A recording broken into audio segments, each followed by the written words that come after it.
Ramdev news 47 Rameshbhai Patel આંગણવાડીનો આ રસ્તો છે સોલા સુદર્શન હોમ તેમજ ભાગવત વિદ્યાપીઠનો કોર્ટની વચ્ચેનો જે રસ્તો છે એ આંગણવાડી જાય છે અને આંગણવાડીના રસ્તા ઉપરથી અહીંયા છોકરાઓ ભણવા કરવા જતા હોય છે.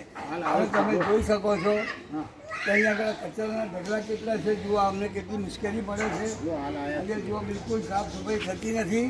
કોર્પોરેશન અમદાવાદ મ્યુનિસિપલ કોર્પોરેશન આ બાબતમાં જરાય ધ્યાન આપતું નથી.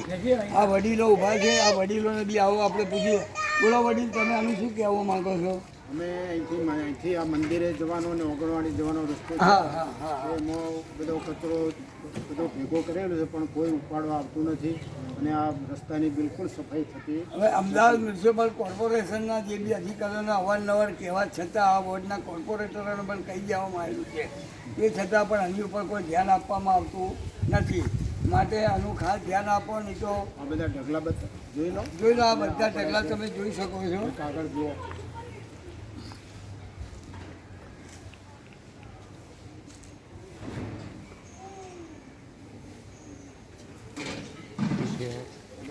એક મિનિટ આવો અહીંયા. શું લાગે છે એનું? અહીંયા ગંદકી છે એ બી છે અને બહાર રોડ નવો બન્યો છે ત્યાં પણ ગંદકી એટલી જ છે. નવો રોડ બનાવવાની કોઈ સફાઈ કોઈ મ્યુનિસિપાલિટી કર્મચારી સફાઈ કરવા આવતા કઈ જગ્યાએ નવો રોડ બનાવ્યો છે? આપણા જે સોલા સુદર્શન શિવ પરિક્રમા રોડ.